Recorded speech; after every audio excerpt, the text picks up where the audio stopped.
देखिए 2021 का पेपर है नीट का फिजिक्स का, ठीक है। इसमें क्या दिया गया है कि हमारे पास ये इंडक्टेंस लगा है, ये कैपेसिटर लगा हुआ है और ये रेजिस्टेंस लगा हुआ है। इंडक्टेंस के बीच जो वोल्टेज है वो 40 वोल्ट का है, कैपेसिटर के बीच 10 वोल्ट का है और रेजिस्टेंस के बीच 40 वोल्ट का है, ठीक है। इसके अलावा ये जो सर्किट है हमारे पास, ये जो सर्किट तैयार हुआ है इसमें जो करंट फ्लो हो रही है और इस करंट के विषय में बताया जा रहा है। करंट का जो एम्पलीट्यूड है वो कितना है, करंट का एम्पलीट्यूड यानी आई नॉट, एम्पलीट्यूड को क्या कहा जाता है, आई नॉट कितना है 10√2 एम्पियर है, ठीक है। जब हमारे पास जो जनरल फॉर्म होती है करंट की, उसमें जब कंपेयर करते हैं तो आई नॉट मिलता है, आई नॉट साइन ओमेगा टी। तो ये जो आई नॉट होता है यही हमारा एम्पलीट्यूड होता है, यही हमें दिया गया है इस सर्किट में, ठीक है। जो इसमें करंट फ्लो हो रही है एसी करंट, इसमें फाइंड करना है हमें कितना वोल्टेज, सॉरी कितना रेजिस्टेंस होगा। लेकिन ये रेजिस्टेंस कौन सा है, इम्पीडेंस है। जब एल आर सर्किट होता है तो वहाँ पर जो टोटल रेजिस्टेंस होता है वो क्या कहलाता है, इम्पीडेंस कहलाता है, यानी जेड की वैल्यू फाइंड करनी है। किसकी वैल्यू फाइंड करनी है, जेड की वैल्यू। जेड क्वेश्चन मार्क के साथ लगा हुआ है। सबसे पहला काम है हमारे पास आई आर एम एस निकालना। आई आर एम एस क्या होता है, आई आर एम एस होता है आई नॉट डिवाइड बाई √2। यहाँ पर आई नॉट कितना दिया हुआ है 10√2 डिवाइड बाई √2। यहाँ से काट दोगे तो यहाँ से हमारे पास आई आर एम एस कितना आ जाएगा, आई आर एम एस आ जाएगा 10 एम्पियर का, ठीक है। 10 ampere I R M S आ गया। अब हमारे पास क्या काम है, वोल्टेज का वी आर एम एस निकाल लिया जाए। जब वोल्टेज का वी आर एम एस निकल आएगा तो हमारे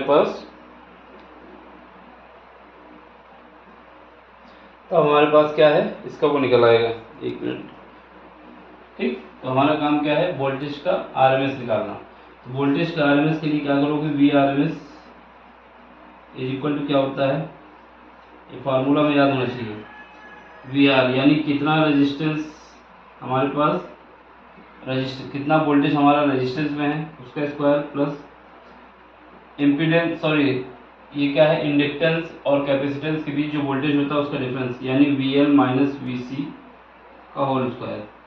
सारा कुछ दिया हुआ है, बस वैल्यू पुट करना है, आंसर निकल आएगा, ठीक है। यहाँ पे देखो, यहाँ पर हमारे पास क्या हो जाएगा, वी आर एम एस, ठीक। यहाँ पर वी आर कितना है 40 का स्क्वायर करोगे कितना आ जाएगा, इतना आ जाएगा, प्लस वी एल कितना है, वी एल हमारे पास है 40 माइनस का 10 क्योंकि वी सी 10 है। इसको सॉल्व करके निकालेंगे, यहाँ से हमारे पास कितना आ जाएगा, यहाँ से हमारे पास आ जाएगा ये 1600 हो जाएगा और ये 900 हो जाएगा। तो यहाँ से जो रेजिस्टेंस निकल के आएगा कितना आएगा, वो निकल के आ जाएगा 50 ओम। जब रजिस्टर 50 वोल्ट, जो वी आर एम एस निकल के आया कितना आया, 50 वोल्ट निकल के आया, ठीक है। अब हमारे पास जो जेड का फार्मूला होता है, जेड इज इक्वल टू क्या होगा, V R M S divide by I R M S. I R M S हम पहले निकाल चुके, कितना निकला है 10 ampere, V R M S कितना निकला है 50 वोल्ट, ठीक। इनको वैल्यू पुट कर दो, यहाँ पर 50 डिवाइड बाई 10 काट देंगे कितना आ जाएगा 5 ओम, ठीक है। तो ये 5 ओम हमारे पास आ जाएगा, इसको थोड़ा नीचे कर देते हैं, ठीक। ये हमारा कितना निकला था, 50 वोल्ट निकला था, देख लो।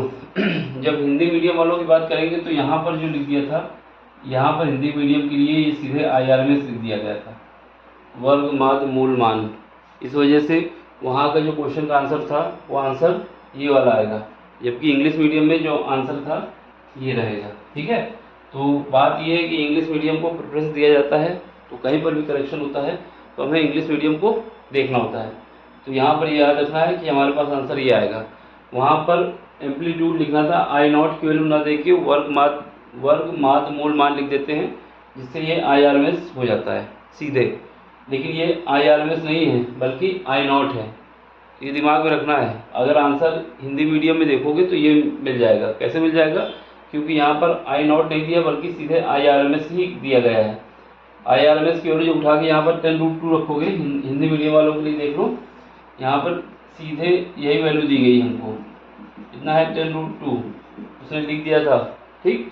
इस वजह से जब यहाँ पर जेड निकालेंगे कितना आ जाएगा 50 डिवाइड बाई 10√2, इसको काट दोगे तो 5/√2 आ जाएगा, अगर हिंदी मीडियम में आता है तो, ठीक। अगर कोई हिंदी मीडियम का बच्चा लगाता है तो उसका आंसर ये निकल के आएगा, जबकि आंसर इसका ये है। ये आंसर इस वजह सही होगा क्योंकि हिंदी मीडियम में लिख दिया गया था वर्ग माद मूल मान, तो इसको IRMS ही मानेंगे। यहाँ पर जो लिखा हुआ है ये एम्पलीट्यूड लिखा हुआ है, ठीक। तो एम्पलीट्यूड से हमें IRMS निकालने के लिए √2 से डिवाइड करना होता है। देख लो, समझ लो, कहीं पर भी डाउट हो तो पूछना। बाकी मिलते हैं अगले लेक्चर में अगले क्वेश्चन के साथ। Thank you for watching, bye, take care.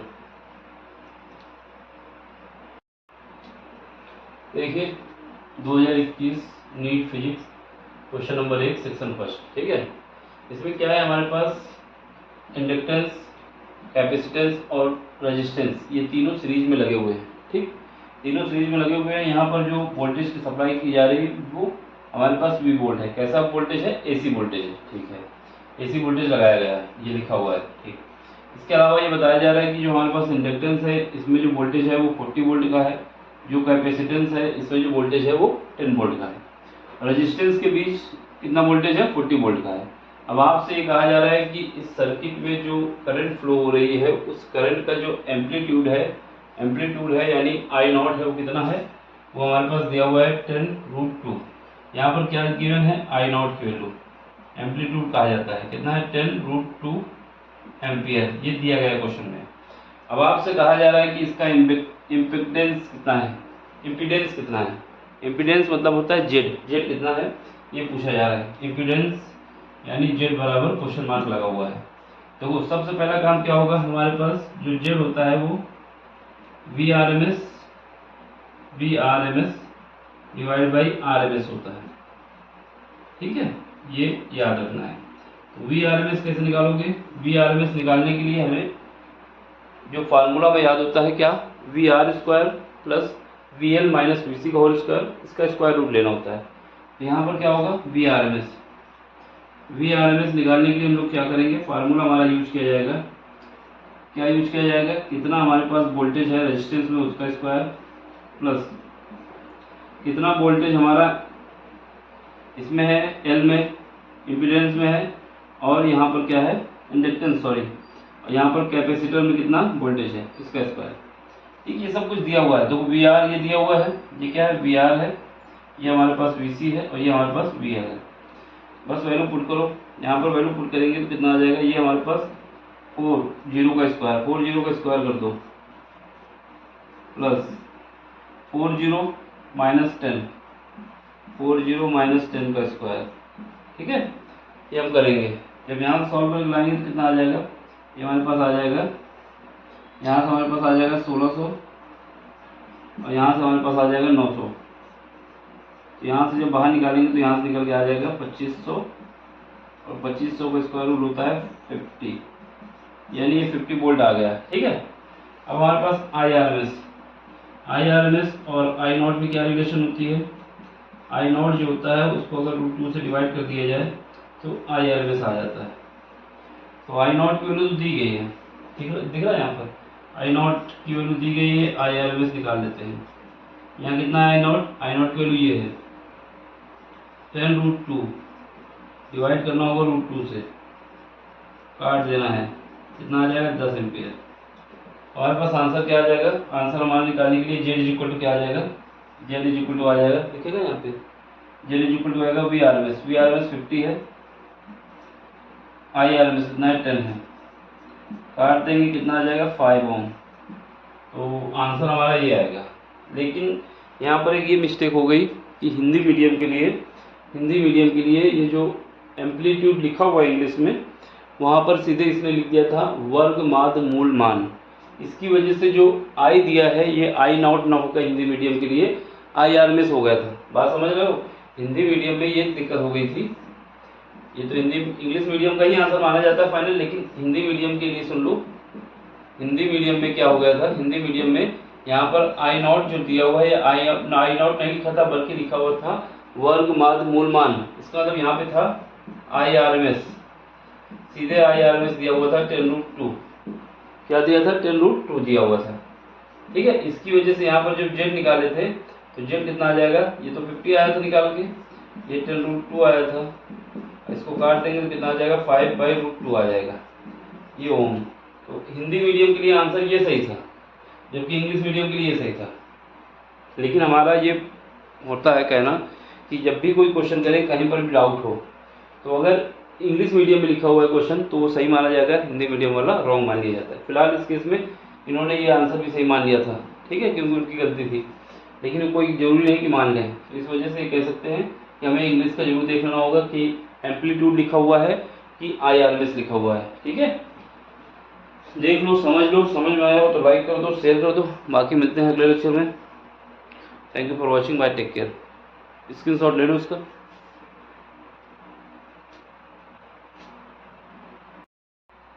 देखिए क्वेश्चन 2021 नीट का पेपर है, सेक्शन 1, क्वेश्चन नंबर 2। इसमें हमारे पास एक प्रिज्म दिया गया है, इस प्रिज्म में एक लाइट इंसिडेंट हुई है, जो इंसिडेंट एंगल है वो 90 डिग्री का है, यानी ये लाइट इस प्लेन पे 90 डिग्री पे इंसिडेंट हुई है। इस प्लेन का नाम दे देते हैं, जैसे इसको दे देते हैं B, इसको C और इस वाले को A। ये जो एंगल है हम मान लेते हैं जो कैपिटल A है वो हमारा प्रिज्म का एंगल है। किसका है, प्रिज्म का एंगल है। एक मिनट, ठीक, ये प्रिज्म का एंगल है। अब यहाँ पे देखो, ये एंगल दिया हुआ है 60 डिग्री, ये एंगल 90 डिग्री है, ये 60 है, ये 90 है। तो जाहिर सी बात है कि किसी भी ट्रायंगल के तीनों कोणों का योग 180 डिग्री होता है। अगर ये 90 है, ये 60 है, तो 180 में घटा दोगे तो कितना बचेगा, बचेगा हमारे पास 30 डिग्री। तो ये एंगल कितना दिया हुआ है, 30 डिग्री दिया हुआ है। ठीक है, अब यहाँ पर ये लाइट इंसिडेंट हुई है। कोई भी लाइट, जब एक लाइट किसी प्लेन पे परपेंडिकुलर इंसिडेंट होती है तो वो उसमें कोई डिफ्लेक्शन नहीं होता है। कोई डिफ्लेक्शन नहीं होने का मतलब है ये लाइट जो है जब यहाँ से ऐसे आएगी, यहाँ पे ऐसे आएगी, क्या नाम है, इसी के सीधे, ये सीधे इधर आ जाएगी, इसमें कोई भी डिफ्लेक्शन नहीं होगा। ठीक है, ये लाइट हमारे पास सीधे ऐसे चली आएगी, इसमें कोई भी डिफ्लेक्शन नहीं होगा। कभी भी लाइट किसी प्लेन पे 90 डिग्री पे अगर इंसिडेंट होती है तो उसमें कोई डिफ्लेक्शन नहीं होता है। क्यों नहीं होता, क्योंकि हमें इस प्लेन पे नॉर्मल खींचना होता है। तो लाइट अगर हमारे पास रेयर मीडियम से डेंस मीडियम में जाती है तो क्या होता है, नॉर्मल से नॉर्मल की बेंड हो जाती है, लेकिन नॉर्मल तो इसके परपेंडिकुलर है तो इसमें कोई डिफ्लेक्शन नहीं होने वाला, ये सीधे चली आएगी। ठीक, ये सीधे चली आएगी। तो ये एंगल हमारे पास कितना हो जाएगा, यहाँ पर जो रिफ्लेक्शन एंगल होगा, जैसे हमारे पास एक मीडियम से लाइट गई, ऐसे यहाँ पे गई, ठीक है, तो क्या होता है, नॉर्मल ड्रॉ कर लेते हैं। अगर यहाँ का रिफ्लेक्टिव N1 है, यहाँ का रिफ्लेक्टिव इंडेक्स N2 है, N2 की वैल्यू N1 से ज़्यादा है, तो उस केस में क्या होता है, लाइट जो है नॉर्मल की ओर बेंड हो जाती है। तो ये एंगल हमारा क्या बन के तैयार होता है, ये एंगल बन के तैयार होता है हमारे पास रिफ्लेक्शन एंगल। लेकिन ये लाइट इसमें कोई भी रिफ्लेक्शन नहीं हुआ। जब इसमें कोई भी रिफ्लेक्शन नहीं हुआ तो क्या हुआ, ये एंगल जो हमारे पास बन के आएगा, R जो आएगा यहाँ पर 0 आएगा। ये पूरा एंगल कितना होगा, 90 डिग्री होगा। ये वाला एंगल कितना हो जाएगा, ये भी 90 होगा। ठीक है, ये भी 90 डिग्री होगा, क्योंकि लाइट प्लेन में पैरेलल है तो उसमें कोई डिफ्लेक्शन नहीं होने वाला है। ठीक है, तो इसमें कोई भी डिफ्लेक्शन नहीं होने वाला। इसमें कोई डिफ्लेक्शन नहीं होने वाला तो ये जो हमारे पास रिफ्लेक्शन एंगल होगा वो 0 होगा। तो यहाँ पर ये एंगल कितना होगा, ये रिफ्लेक्शन एंगल नॉर्मल और इसके बीच होता है लाइट के। नॉर्मल तो इसी में होगा ना, नॉर्मल खींचेंगे तो इसके पीछे ही होगा, तो इसमें कोई एंगल नहीं बन पाएगा। ठीक है, अब ये यहाँ पे आ गए, यहाँ का मीडियम का √3 रिफ्लेक्टिव इंडेक्स है और बाहर क्या है, एयर है। और एयर का रिफ्लेक्टिव इंडेक्स क्या होता है, N1, यहाँ पर अगर मान लेते हैं N2 मान लेते हैं तो कितना है, ये 1 है, और ये कितना होगा, N1 मान लेते हैं। तो यहाँ का रिफ्लेक्टिव इंडेक्स एयर है तो ये हमारे पास क्या हो जाएगा, यहाँ पर रिफ्लेक्टिव इंडेक्स 1 हो जाएगा। अब देखो, अब हमें इस प्लेन पे नॉर्मल ड्रॉ करना होगा। इस प्लेन पे नॉर्मल ड्रॉ करेंगे तो ऐसे नॉर्मल ड्रॉ कर लेंगे। यहाँ का मीडियम जिसका रिफ्लेक्टिव इंडेक्स √3 है, इसका रिफ्लेक्टिव इंडेक्स, तो ये हमारे पास, और ये यहाँ क्या है, 1 है। ये हमारे पास, इसका रिफ्लेक्टिव इंडेक्स ज़्यादा है, इसका कम है। ये हमारा डेंस मीडियम है, ये रेयर मीडियम है। और हमने बताया जब भी कोई लाइट डेंस मीडियम से रेयर मीडियम में जाती है तो वो नॉर्मल से दूर हट जाती है। नॉर्मल हमारा ये है, नॉर्मल से दूर हट जाएगी, थोड़ा एकदम सीधी नहीं दिखाना, दिखाना है कि ये सीधी जानी चाहिए थी लेकिन ये ऐसे हट गई, ठीक है। ये नॉर्मल से दूर हट गई। इसको जाना कैसे चाहिए था, ऐसे जाना चाहिए था लेकिन नॉर्मल से दूर हट गई। ये जो एंगल बन के तैयार हो रहा है इसी को हम लोग क्या कह रहे हैं, इमर्जन एंगल कहा जा रहा है। यही एंगल हमसे पूछा जा रहा है कि कितने एंगल पे इमर्जन होगी लाइट, ये बताना है, ठीक है। अब चलो, अब यहाँ पर क्या है, यहाँ का अगर हमें एंगल पता चल जाए, ये वाला एंगल, ये वाला इंसिडेंट एंगल, तब काम हो जाए हमारे पास।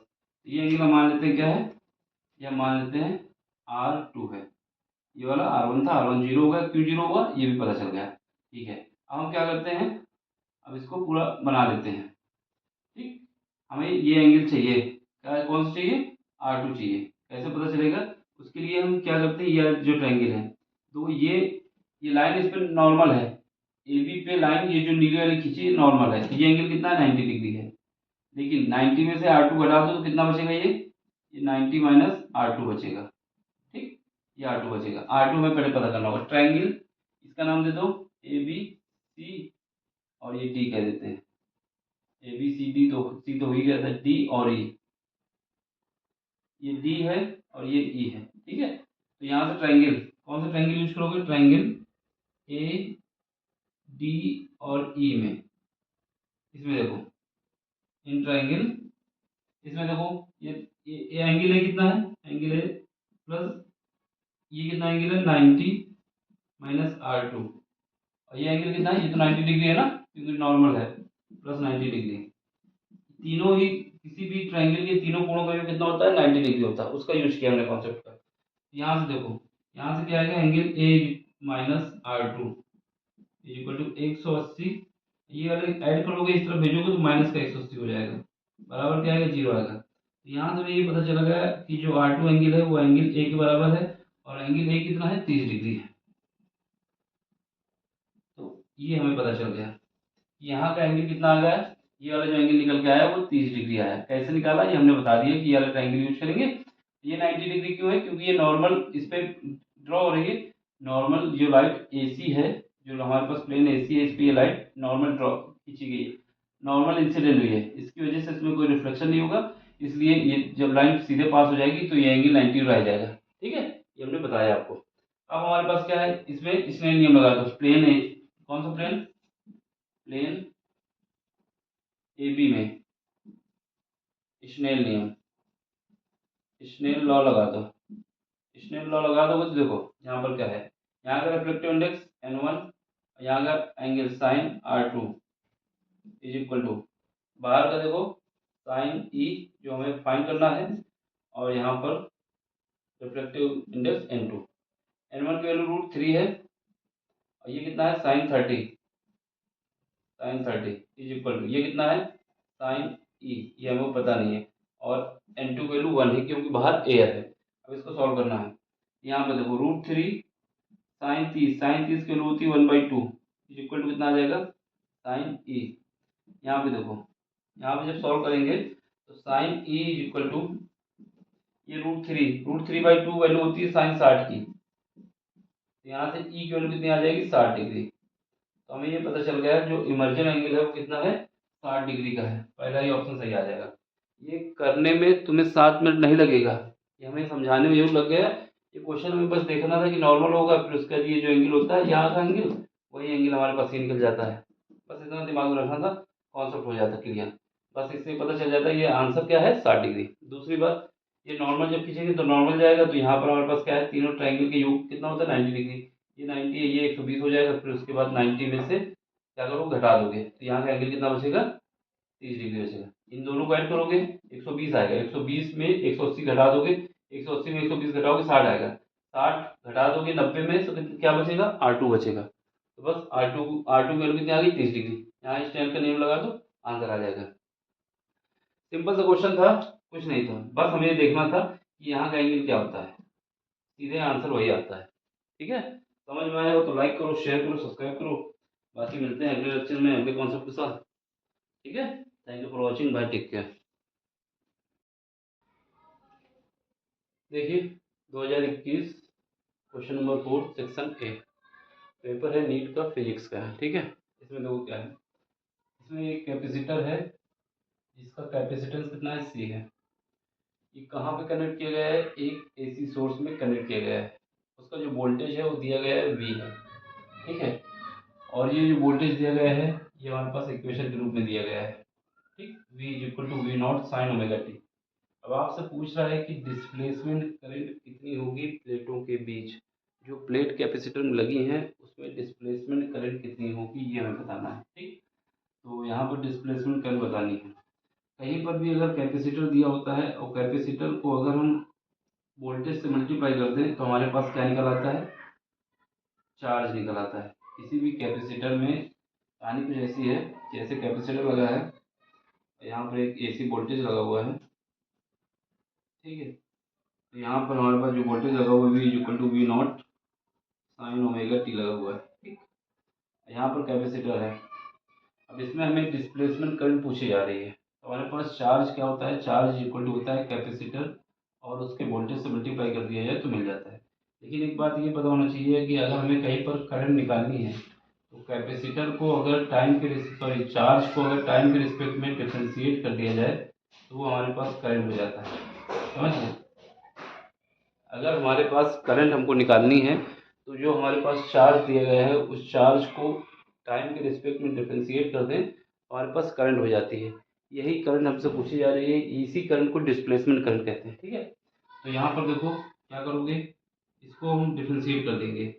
यहाँ पर जो इक्वेशन है क्यू इक्वल टू क्या आ जाएगा, सी। सी हमारे पास कैपेसिटर है जो कि कांस्टेंट रहेगा, कैपेसिटेंस है। और वी की वैल्यू दी गई है V naught sine omega T, ठीक है। अब इसको हमें डिफ्रेंशिएट करना है टी के रिस्पेक्ट में, तो ये हो जाएगा D Q by D T is equal to, यहाँ पर वी नॉट और सी कांस्टेंट है, इसको एक साथ ले लो, वी नॉट और सी अलग ले लिया। अब हम क्या करेंगे, साइन ओमेगा टी का जब टी के रिस्पेक्ट में डिफ्रेंशिएट करेंगे तो क्या आएगा, कॉस ओमेगा टी आ जाएगा, कॉस ओमेगा टी आ जाएगा। इसके बाद ओमेगा टी का जब डिफ्रेंशिएशन करेंगे तो ओमेगा आ जाएगा। और ये हमने बताया अभी क्या होता है, डिस्प्लेसमेंट करंट होता है। इसको आई टी से लिख दें क्योंकि इसमें सारे ऑप्शन में आई टी दिया हुआ है, डिस्प्लेसमेंट करंट है, ये हो जाएगा। और ये हमारे पास वी नॉट है, ये ओमेगा आगे लगा दो, यहाँ पर वी नॉट सी ओमेगा, या तो हम ऐसे कर सकते हैं या फिर ऑप्शन के हिसाब से एडजस्ट कर देते हैं। क्या करते हैं, वी नॉट और ओमेगा, यहाँ पर सी, फिर उसके बाद कॉस ओमेगा टी। तो ये हमारे पास ऑप्शन किस में है देख लो, ज़्यादा कुछ नहीं है, पहला ही ऑप्शन सही है, ठीक। सिंपल सा क्वेश्चन है, बस हमें कॉन्सेप्ट पता होना चाहिए था कि जो हमारे पास करंट होती है वो करंट कैसे निकालेंगे जब हमें चार्ज दिया हो। चार्ज अगर दिया हुआ है तो चार्ज को टी के रिस्पेक्ट में डिफ्रेंशिएट कर देना है। तो यहाँ पर जब करोगे तो सी तो कांस्टेंट है और वी नॉट भी कांस्टेंट है, ये पार्ट के हमारे पास वेरिएबल है टी के रिस्पेक्ट में। इसको डिफ्रेंशिएट करोगे क्योंकि D Y by D X करते हैं, अगर साइन एक्स होता है, साइन एक्स का D Y by D X करते हैं तो क्या आता है, कॉस एक्स आता है।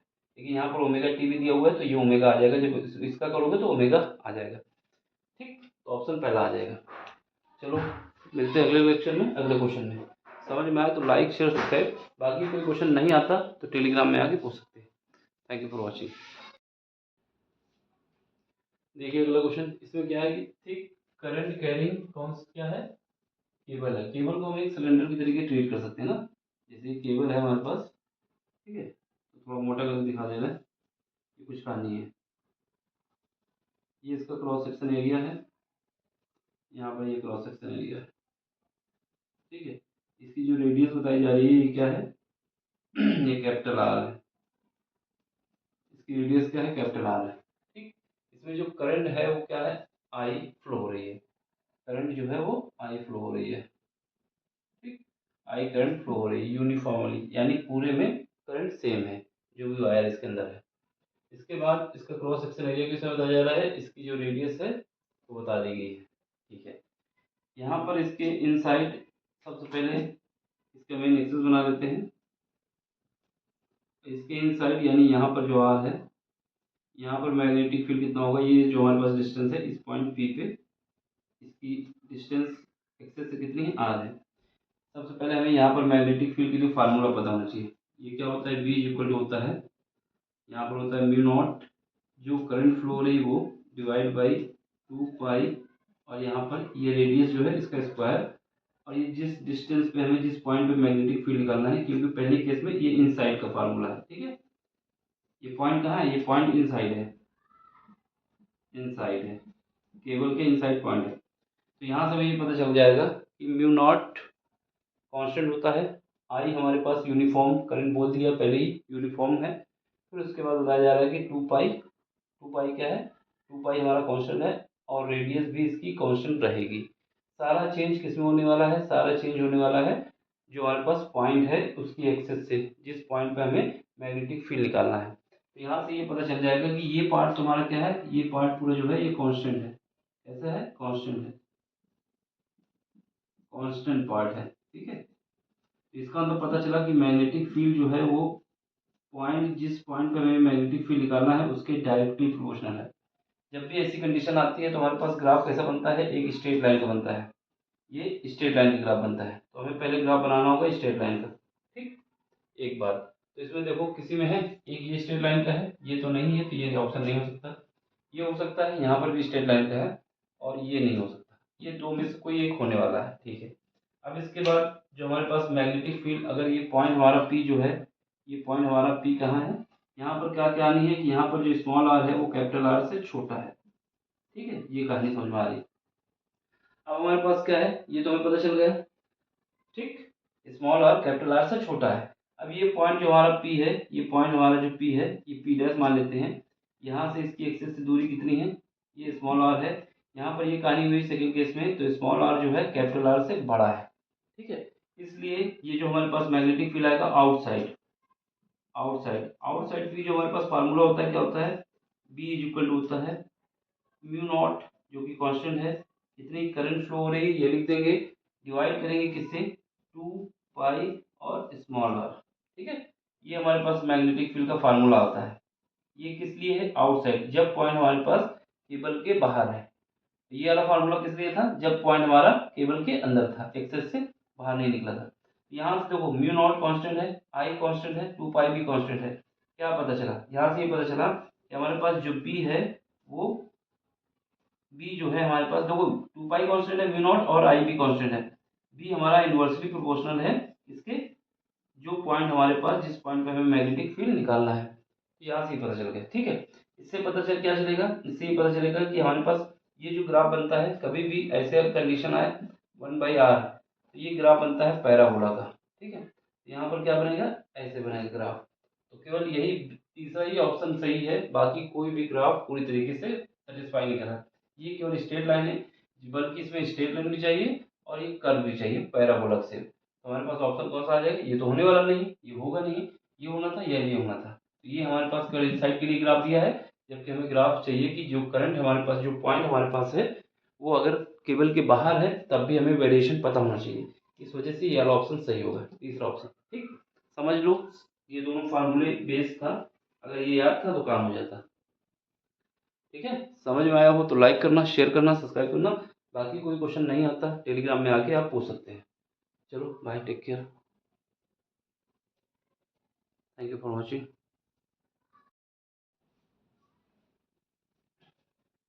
देखिए क्वेश्चन नंबर 6 है, कैसे करोगे। इसमें बोला गया है कि हमारे पास एक कॉन्वेक्स लेंस है जो कि ए है, और एक कॉन्केव लेंस है जो कि बी है।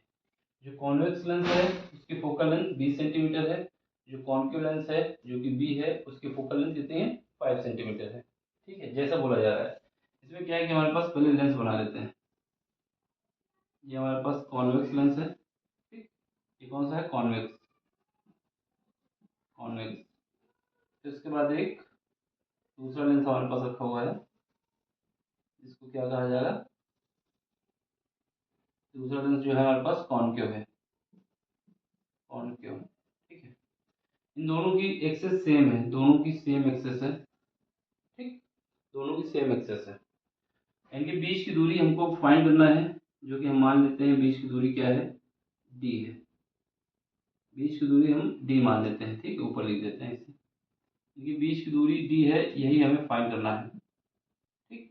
इसकी जो फोकस दूरी है कितनी है, इसकी फोकस दूरी एफ है, कितना है, 20 सेंटीमीटर। हमेशा याद रखना है कि जब भी कॉन्वेक्स लेंस होता है तो उसकी फोकस दूरी पॉजिटिव लेते हैं, कभी भी कॉनकेव लेंस होता है तो उसकी फोकस दूरी नेगेटिव लेते हैं। और इसकी फोकस दूरी कितनी है, इसकी फोकस दूरी एफ जो है ये F1 मान लेते हैं, ये F2 मान लेते हैं। ये हमारे पास 5 सेंटीमीटर है। जब फार्मूला रखेंगे तो इसको नेगेटिव ले लेंगे क्योंकि ये कॉन्वेक्स कॉनकेव भी है। ठीक है, और कुछ है? अब कुछ नहीं है। हमसे ये कहा जा रहा है कि इन दोनों लेंस के बीच की दूरी क्या होगी, और इसके अलावा बताया जा रहा है कि हमारे पास जो लाइन है जिससे हम लाइट इससे पास कराएंगे, जो भी ऑब्जेक्ट है कैसे है, इसके पैरेलल है। ठीक, ऐसा है, इसके पैरेलल है।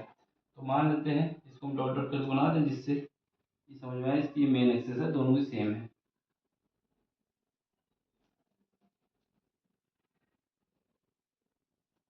तो ऐसे कुछ का नहीं है।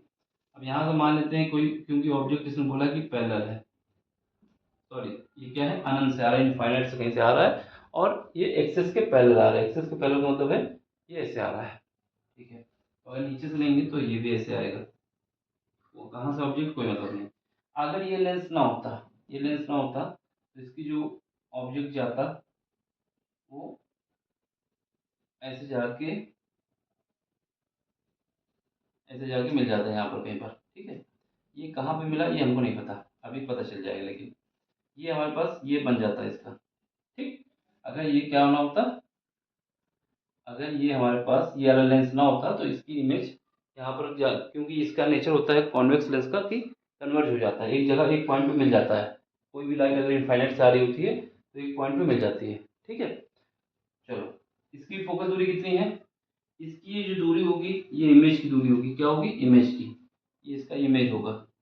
ये दूरी हमें पता नहीं है। ऑब्जेक्ट के विषय में बताया जा रहा है कि ऑब्जेक्ट जो है वो कहाँ से आ रहा है, इनफाइनाइट से आ रहा है। जो यू है वो क्या है, इनफाइनाइट से आ रहा है। कहीं से भी आ रहा हो ये इनफाइनाइट से है, क्योंकि पैरेलल बोला है, एक्सेस के पैरेलल है, इस वजह से ये इनफाइनाइट से आ रहा होगा। ठीक, ये लाइन लिखा हुआ है, पैरेलल बीम है।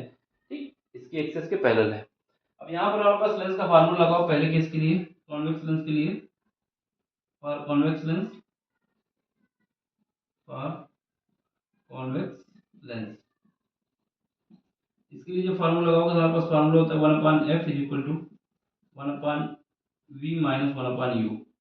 ये वाला फार्मूला हमको यूज करना है। ठीक है, लेंस के लिए फार्मूला ये होता है। यहाँ पर क्योंकि कॉन्वेक्स लेंस की बात हो रही है तो यहाँ पर कितना आ जाएगा, f1। f1 कितना है, 20 सेंटीमीटर। और हमेशा याद रखना कॉन्वेक्स लेंस के लिए जो फोकस दूरी लेते हैं पॉजिटिव लेते हैं। 1/u, यू हमें v, sorry 1/v minus 1/u। You की बात करें तो कहाँ से आ रहा है, इनफाइनाइट से आ रहा है। इनफाइनाइट से आने का मतलब है कि ये पार्ट हमारा जीरो हो जाएगा, 1/इनफाइनाइट जीरो होता है। तो यहाँ से हमारे पास क्या आ जाएगा, 1/20 इज इक्वल टू 1/v। यहाँ से हमारे पास v की वैल्यू कितनी आ जाएगी, v की वैल्यू आ जाएगी 20 सेंटीमीटर। 20 सेंटीमीटर पॉजिटिव आई है। 20 सेंटीमीटर पॉजिटिव आने का मतलब है कि जो हमारे पास इमेज बन रही है कॉन्वेक्स लेंस से, वो 20 सेंटीमीटर की दूरी पर बन रही है। पॉजिटिव आई है, इसका मतलब इसके लेफ्ट साइड में बन रही है, राइट साइड में बन रही है। ठीक, यहाँ पर ऐसे खड़ोगे इस लेंस के इस तरफ बन रही है पॉजिटिव एक्सिस। चलो, पहला केस हो गया, ये हमें पता चल गया। अब हम देख लेते हैं, क्योंकि ये जो इमेज बनती है, जो इमेज फाइनल बनती है, इस वाले लेंस से जो इमेज बन के तैयार होती है, इस वाले लेंस से जो इमेज बन के तैयार होती है, वो इस लेंस के लिए ऑब्जेक्ट का काम करती है। इसका काम करती है, ऑब्जेक्ट का काम करती है। फिर क्वेश्चन ने बोला है कि ये इसके लिए ऑब्जेक्ट का काम करेगा, तो ये हमको निकालना होगा। ठीक है, ये हमारे पास क्या होगा, ये मान लेते हैं यू है, इसके लिए है कॉन्वेक्स लेंस के लिए, तो इसको हम U2 मान लेते हैं। ठीक है, अब हमें ये डिस्टेंस निकालना है। जब ये डिस्टेंस निकाल आएगी तो हमें दोनों लेंसों के बीच की दूरी पता चल जाएगी। ठीक है, जब ये डिस्टेंस निकल आएगी तो इन दोनों लेंसों के बीच की दूरी पता चल जाएगी हमको। हमें ये दूरी निकालनी होगी। इसके लिए देखो, इसमें बोला है कि जो ये इसके लिए ऑब्जेक्ट का काम करेगी, फिर उसके बाद क्या होता है, जब फाइनल इमेज बनती है तो ये क्या होता है, फिर मेन एक्सिस के पैरेलल हो जाती है। क्या हो जाता है, जब इससे ये ऑब्जेक्ट का काम करेगा, इसमें लाइन डालेंगे तो ये जो हमारे पास लाइन जो इमेज इसकी बन रही है वो इनफाइनाइट पे कहीं पर जाके बनेगी। क्यों, क्योंकि इसकी जो फाइनल इमेज बन रही है वो जाके इस लेंस की वजह से पैरेलल हो जा रही है। क्या हो जा रही है, पैरेलल हो जा रही है, किसकी, मेन एक्सिस की। इसका मतलब क्या हुआ, इसका मतलब हुआ कि इसकी इमेज कहीं पर इनफाइनाइट पे बनेगी जाके। ठीक, जब इनफाइनाइट पे बनेगी जाके तो हम इस पे यूज कर लेते हैं कौन सा फार्मूला, वही for concave lens, for concave lens. ठीक है, कॉनकेव, कॉनकेव लेंस, इसके लिए फार्मूला लगाओ 1/f2। f2 की वैल्यू कितनी है, यहाँ पर 5 सेंटीमीटर। लेकिन हमने बोला कभी भी कॉनकेव लेंस होता है तो उसके लिए जो फोकस दूरी लेते हैं निगेटिव लेते हैं, तो माइनस का 5 हो जाएगा। ठीक है, इज इक्वल टू 1/1/, क्या हो जाएगा, 1 अपान हमारे पास 1/v वी की वैल्यू क्या होगी, यही वाला फार्मूला यूज कर रहे हैं, बस वैल्यू पुट कर रहे हैं, सेम फार्मूला है। वी की वैल्यू क्या होगी इस बार, इनफाइनाइट होगी। क्यों, क्योंकि इसकी जो फाइनल इमेज बन रही है वो इनफाइनाइट पे कहीं पे जाके बनेगी, ठीक है। माइनस 1/u, यू की वैल्यू क्या है, यू की वैल्यू हमको नहीं पता है क्या है, यू को हम यहाँ पर ऐसे लिख देते हैं, ये u2 है। ये 1/इनफाइनाइट हमारे पास क्या होगा, इनफाइनाइट हो जाएगा, 1/इनफाइनाइट हमारे पास 0 हो जाएगा। ये कितना हो जाएगा, 1/5 माइनस का इज इक्वल टू माइनस का 1/u2, ये माइनस से माइनस कट जाएगा, यहाँ से u2 की वैल्यू कितनी आ जाएगी, u2 की वैल्यू आ जाएगी 5 सेंटीमीटर। कितनी आ गई, 5 सेंटीमीटर। इसका मतलब ये जो दूरी आई है कितनी है, ये 5 सेंटीमीटर है, ठीक है। पॉजिटिव आने का मतलब है कि जो वस्तु है वो लेंस से राइट साइड पर रखी हुई है। अब देखो, अब हमें निकालना क्या है, हमें ये डिस्टेंस निकालनी है, इन दोनों के बीच की डिस्टेंस। तो यहाँ से देखो टोटल डिस्टेंस कितनी है, 20 सेंटीमीटर है। 20 सेंटीमीटर में से अगर हम ये 5 सेंटीमीटर हटा दें तो हमारे पास क्या आ जाएगी, लेंसों के बीच की दूरी आ जाएगी। तो एल इज इक्वल टू क्या आएगा, एल इज इक्वल टू आ जाएगा हमारे पास वी, इसको V1 मान लो क्योंकि ये कॉन्वेक्स लेंस के लिए मानी थी हमने, यहाँ से V1 मान लो जिससे कंफ्यूजन ना हो। V1 ये इसको U, ठीक है। यहाँ पे V1 माइनस ये क्या है, U2 है, U2 ये कितनी है, ये 20 माइनस 5 बराबर आ जाएगा 15 सेंटीमीटर। यानी दोनों लेंसों के बीच की दूरी कितनी है, 15 सेंटीमीटर है। देखो ये समझाने में जरूर टाइम लगा है, इस वजह से कि समझ में आना चाहिए, बाकी ये क्वेश्चन हमको देखते ही आंसर आ जाना चाहिए था। कैसे कि यहाँ पर जब पहली केस में जब जो लाइट हमारे पास आ रही है वो इनफाइनाइट से आ रही है, इसका मतलब यहाँ पर क्या होगा, वस्तु की दूरी इनफाइनाइट होगी, जो फोकस दूरी दी गई है वही हमारे पास इमेज की दूरी हो जाएगी, ठीक है। फिर दूसरे केस में क्या हो रहा है कि यहाँ पर जो लाइट पैरेलल हो जा रही है, यानी जो फाइनल इमेज बन रही है वो इनफाइनाइट पे बन रही है जाके, जब इनफाइनाइट पे बन रही है जो फोकस दूरी इसकी दी गई वही वस्तु की दूरी हो जाएगी। बस दोनों का डिफरेंस निकाल के रख देना था, लेकिन ये हमने आपको समझाया कि ये पूरा प्रोसेस ये था, ठीक। समझ में आया हो तो लाइक कर देना, शेयर कर देना, सब्सक्राइब कर देना। इससे ये रहेगा ना कि कोई क्वेश्चन आता है तो दिमाग में बना रहेगा ना। अगर इनफाइनाइट ना देता, कुछ वस्तु की दूरी देता तो फिर ऐसे ही करना पड़ता जैसे हमने करके बताया ना, यहाँ पर यू की जगह कुछ होता, ठीक। समझ में आ रहा हो तो लाइक करें, शेयर करें। बाकी मिलते हैं अगले लेक्चर में, अगले क्वेश्चन में। Thank you for watching, bye, take care. देखिए इस क्वेश्चन में क्या है, इसमें बोला है कि हमारे पास एक सरफेस है, ठीक है, ये सरफेस है। इस सरफेस में जो हमने इलेक्ट्रोमैग्नेटिक वेव को इंसिडेंट किया है, जिसकी वेवलेंथ कितनी है, लैम्डा है, यानी लैम्डा वेवलेंथ की इलेक्ट्रोमैग्नेटिक वेव को इसकी सरफेस में हमने इंसिडेंट किया है। जब इंसिडेंट करेंगे ऐसे तो इसकी सरफेस से फोटो इलेक्ट्रॉन निकलेगा, क्या निकलेगा, फोटो इलेक्ट्रॉन निकलेगा। फोटो इलेक्ट्रॉन निकलने के लिए इसमें कुछ क्या करना होता है, वर्क फंक्शन करना होता है। तो इसकी सरफेस में लाने के लिए कोई वर्क फंक्शन करना होगा। वर्क फंक्शन फाई से डिनोट किया जाता है, जब जो हमारे पास इलेक्ट्रॉन है उसको बाहर लाने के लिए। इसके बाद इसको गति देने के लिए जो काइनेटिक एनर्जी यूज होती है उसको के मैक्स कहा जाता है, के मैक्स कहा जाता है। लेकिन इस क्वेश्चन पेपर, इसमें क्वेश्चन में बोला गया है कि जो हमारे पास वर्क फंक्शन है वो नेग्लिजिबल है, यानी कोई भी वर्क फंक्शन नहीं करना है, कोई भी वर्क फंक्शन नहीं करना है। इलेक्ट्रॉन सरफेस पे है, बस उसको मूव कराने के लिए काइनेटिक एनर्जी यूज होने वाली है। इसके अलावा बताया जा रहा है कि हमारे पास डी बोगली तरंग दैर्ध्य है, इन दोनों में रिलेशन बताना है, लेमडा और लेमडा डी में रिलेशन बतानी है। तो वो कैसे करोगे, जब भी कोई, इसकी वेवलेंथ कितनी थी, लेमडा थी, ठीक है। अगर इसको हम इसकी सरफेस में कोई लाइट इंसिडेंट की जाती है तो उसमें जो फोटोन एनर्जी होती है वो वर्क फंक्शन और काइनेटिक एनर्जी में चेंज हो जाती है, वर्क फंक्शन और काइनेटिक एनर्जी में चेंज होकर तैयार हो जाती है, ठीक है। यहाँ पर ई जो है वो क्या होगा, एच सी बाई लेमडा, जो वेवलेंथ दी गई है, और काइनेटिक एनर्जी के मैक्स प्लस फाइव, फाइव की जगह जीरो, जीरो क्यों लिखेंगे, क्योंकि क्वेश्चन में पहले ही बोल दिया गया है कि जो वर्क फंक्शन है वो नेग्लिजिबल है, यानी उसको निगलेक्ट कर देना है, कितना भी हो उसको हटा देना है, कुछ ना कुछ तो होगा लेकिन उसको नेग्लिजिबल कर देंगे। तो यहाँ से हमारे पास एक रिलेशन बच जाएगी, H C by lambda is equal to क्या हो जाएगा, के मैक्स, के मैक्स हो जाएगी। ये इक्वेशन नंबर हमारी एक हो गई। इसके बाद जो हमारे पास प्रोटॉन है, प्रोटॉन इलेक्ट्रॉन के लिए डी ब्रोगली वेवलेंथ क्या होती है, डी ब्रोगली वेवलेंथ जो हमारे पास होती है तो उसके लिए फार्मूला क्या होता है, de Broglie, de Broglie wavelength के लिए फार्मूला हमारे पास होता है lambda D is equal to क्या होता है, एच डिवाइड बाई प्रोटॉन, ठीक है, क्या होता है फोटोन। अब इसको क्या लिख सकते हो, H डिवाइड बाई P की जगह हम लिख सकते हैं mv। ठीक, ये हमारे पास पता होना चाहिए। ये हमारे पास क्या होता है, ये प्रोटॉन होता है, ये मोमेंटम है, mv ये लिख देंगे। ठीक, सॉरी ये प्रोटॉन नहीं, ये मोमेंटम है, H divide by P, P मतलब मोमेंटम, तो यहाँ पर P की जगह हम लिख सकते हैं mv। ठीक है, अब हमारे पास जो रिलेशन होती है काइनेटिक एनर्जी जिसको के मैक्स लिखा गया है यहाँ पर, के मैक्स इज इक्वल टू क्या होता है, हाफ एम वी स्क्वायर होता है, हाफ एम वी स्क्वायर होता है ना।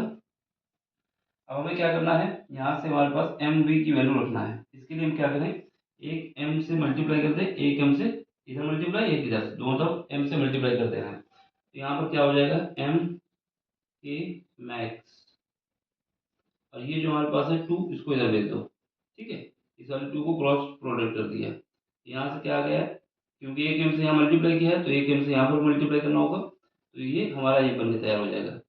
समझ गए, एक एम से हमने यहाँ पर मल्टीप्लाई किया है तो एक एम यहाँ पर पहले ही था, एक एम और हो जाएगा, ये हो जाएगा। ठीक है, अब यहाँ से हम क्या निकाल सकते हैं, यहाँ से हम ये निकाल सकते हैं कि एम वी बराबर हम क्या लिख सकते हैं, एम वी बराबर लिख सकते हैं अंडर रूट के अंदर टू एम के मैक्स लिख सकते हैं। ठीक, इतना समझ में आ गया, के मैक्स लिख सकते हैं। अब हम क्या करेंगे, ये एम वी की वैल्यू उठा के यहाँ पर रख दो, ये एम वी की वैल्यू उठा के यहाँ पर रख दोगे तो यहाँ पर क्या हो जाएगा, लेमडा टी की देख लो, lambda D is equal to क्या हो जाएगा, lambda D is equal to H, H तो हमारे पास ऐसे ही रहेगा, नीचे क्या आ जाएगा, एम वी की जगह अंडर रूट टू एम के मैक्स। ठीक है, काइनेटिक एनर्जी है क्योंकि इसमें के मैक्स दिया हुआ है, इस वजह से हमें के मैक्स लिखना होगा। ठीक है, अब देखो इसके अलावा क्या कर सकते हो, यहाँ पर ये रिलेशन हमारे पास निकल के तैयार हो गई, ये इक्वेशन नंबर सेकेंड हो गई। ये हमारे पास के मैक्स है, यहाँ पर एच सी बाई लेमडा है, ऐसा करें कि यहाँ से भी के मैक्स निकाल लिया जाए। ये हमारे पास क्या है, एच सी बाई लेमडा है, ये के मैक्स है, तो दोनों के मैक्स को बराबर कर दिया जाएगा तो हमारे पास ये इक्वेशन पता चल जाएगी। चलो सबसे पहले हम क्या करते हैं, यहाँ पर इसका स्क्वायर कर लेते हैं और इसको इस तरफ भेज देते हैं। यहाँ पर स्क्वायर करोगे तो ये क्या आएगा, इस वाली वैल्यू को इधर भेजना है, यहाँ आ जाएगा टू एम के मैक्स।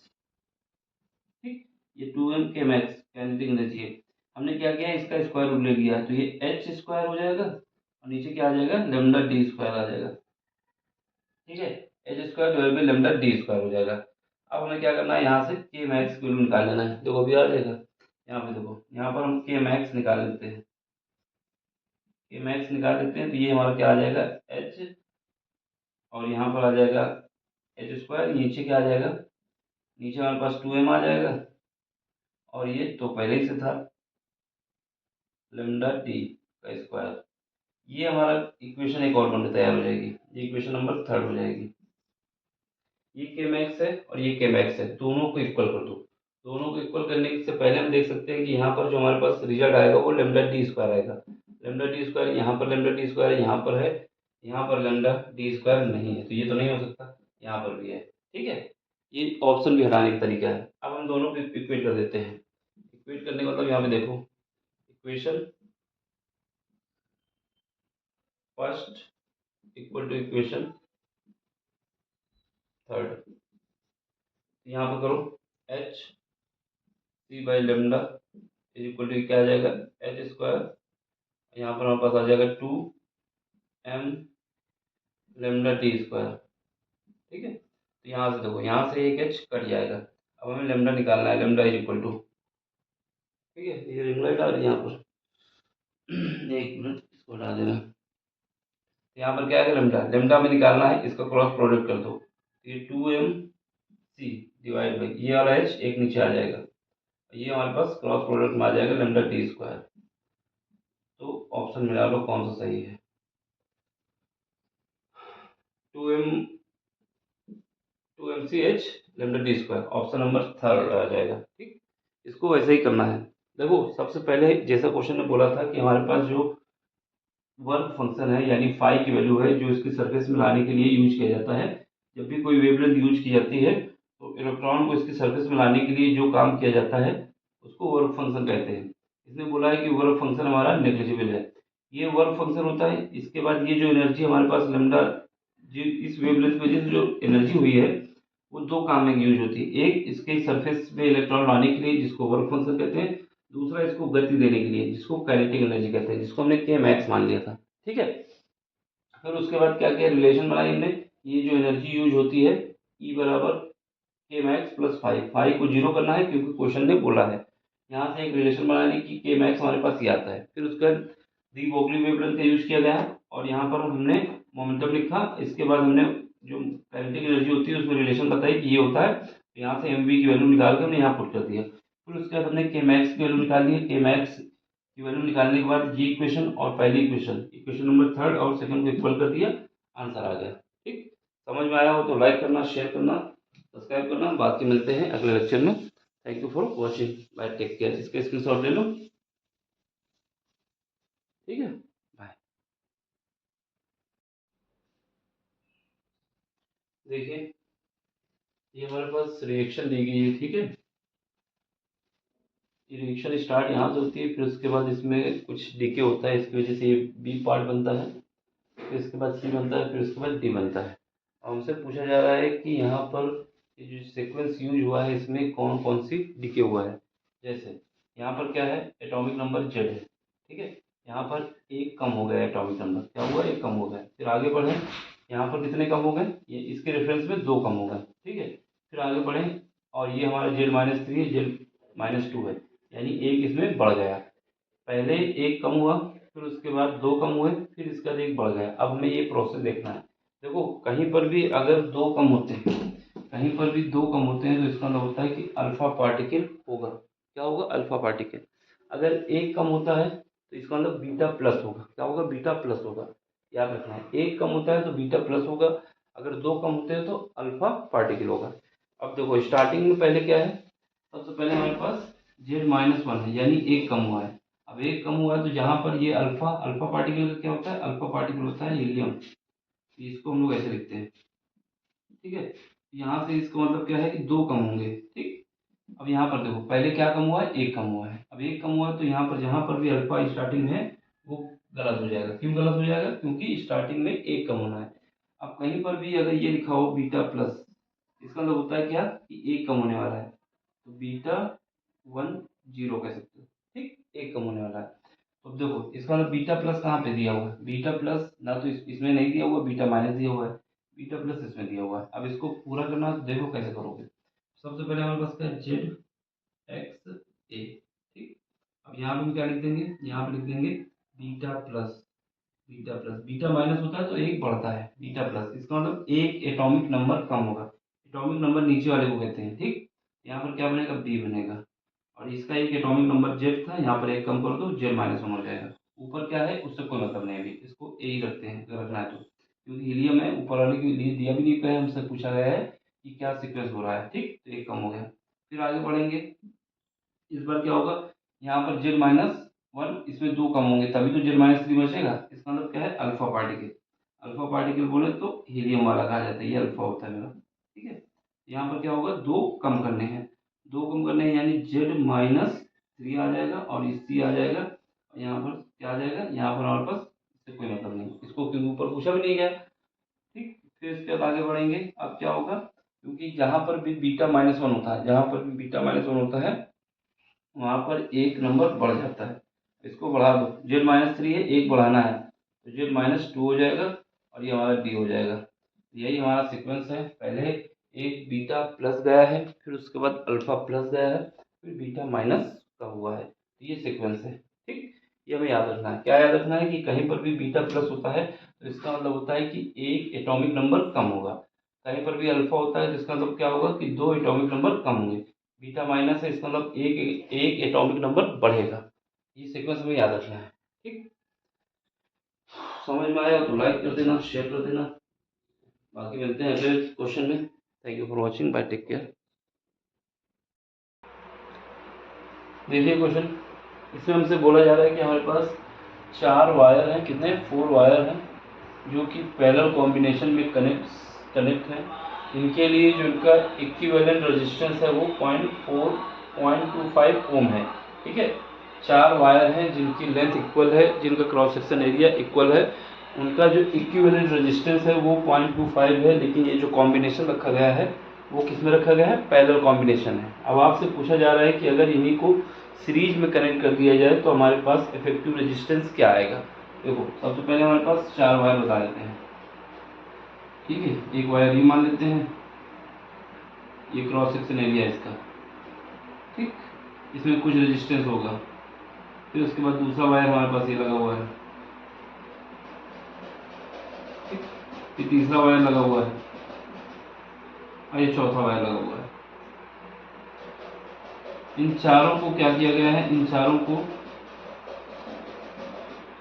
पैरेलल कॉम्बिनेशन में कनेक्ट किया गया है। किसमें, पैरेलल कॉम्बिनेशन में कनेक्ट है, ये पैरेलल कॉम्बिनेशन है, ठीक है। अब इनका इक्विवेलेंट रेजिस्टेंस दिया गया है, क्योंकि इनका क्रॉस सेक्शन एरिया सेम है, इनकी लेंथ सेम है, इस वजह से इसका जो रेजिस्टेंस होगा, इसका सबका रेजिस्टेंस सेम होगा। अगर इसका रेजिस्टेंस R है तो इसका भी R होगा, इसका भी R होगा और इसका भी R होगा। इसमें बोला है कि जब 4 वायर हमारे पास पैरेलल कॉम्बिनेशन में रखे होते हैं तो उनके लिए इक्विवेलेंट कैसे निकालते हो, R equivalent is equal to divide by 1 by R plus 1 divide by R plus 1 divide by R plus 1 divide by R। यहाँ पर एलसीएम ले लोगे कितना आ जाएगा, कैपिटल R आ जाएगा, और ऊपर कितना आ जाएगा 1 प्लस 1 प्लस 1 प्लस 1 4 आ जाएगा, ठीक है।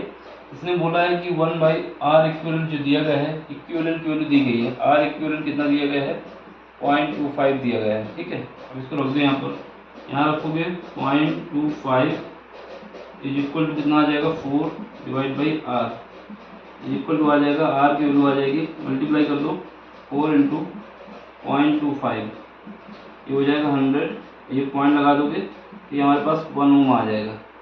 यानी ये जो रेजिस्टेंस लगाए गए हैं, जो वायर का रेजिस्टेंस है, इसका भी 1 ओम का है, इसका भी 1 ओम है, 1 सारे ही 1 ओम के हैं। अब हमें क्या करना है, ये कॉम्बिनेशन था पैरेलल कॉम्बिनेशन, अब इसी कॉम्बिनेशन को हमें सीरीज में कनेक्ट कर देना है, तब हमें R इक्विवेलेंट बताना है, तब हमारे पास इफेक्टिव रेजिस्टेंस क्या होगा ये बताना है। अब अगर इनको सीरीज में लगा देते हैं, ठीक है, तो एक वायर ये सीरीज में, इसको रेजिस्टेंस के रूप में लिख देते हैं, दूसरा, तीसरा, चौथा, ये चारों वायर को हमने क्या किया है, इस बार सीरीज में लगा दिया है, ठीक है। सीरीज में लगा दिया है, इसका रेजिस्टेंस R हो जाएगा, इसका भी R हो जाएगा, R हो जाएगा और R हो जाएगा। यहाँ पर जब R इक्विवेलेंट निकालेंगे तो कितना आएगा, यहाँ पर पास R plus R plus R plus R बराबर आ जाएगा 4R। अब R की वैल्यू हमने निकाली है, कितनी आई है, 1 ओम, R की जगह 1 रख दो, 4 इंटू 1 बराबर आ जाएगा 4 ओम, यानी हमारे पास जो इफेक्टिव रेजिस्टेंस आएगा वो 4 ओम आ जाएगा। सिंपल सा क्वेश्चन है, देखो समझाने के लिए टाइम लगता है, लेकिन समझ में आ जाए तो क्या है, कुछ समझ में नहीं आएगा, सॉरी ज़्यादा टाइम नहीं लगेगा। देखो सबसे पहले अगर इसने पैरेलल कॉम्बिनेशन दिया था तो हमें ये पता होना चाहिए था कि क्योंकि इसने बोला है कि इनकी लेंथ और क्रॉस सेक्शन एरिया सेम है वायर का, तो आर इफेक्टिव जो निकलता है हमारे पास क्या निकलेगा, R equivalent equal to R by 4 by R, ठीक है, ये आ जाएगा। इसकी वैल्यू दी गई थी, इसकी वैल्यू 0.25 दी गई थी, यहाँ पर 4 बाई R। अब इसको क्या करना था, R की वैल्यू आ जाती है हमारे पास 1 ओम, जब 1 ओम आ जाती है, इनको सीरीज में 4 रेजिस्टेंस, जिनकी रेजिस्टेंस 1 ओम का है, उनको जब सीरीज में जोड़ा जाएगा तो 4 हो जाएगा। तो आंसर हम सीधे दे सकते हैं, लेकिन ये सब बना के दिखाया है कि समझ में आना चाहिए क्या कहानी है, ठीक है। समझ में आया हो तो लाइक कर दो, शेयर कर दो, बाकी मिलते हैं अगले क्वेश्चन में। कोई क्वेश्चन समझ में नहीं आता टेलीग्राम में आके अपना क्वेश्चन भेज सकते हैं, ठीक। Bye, take care.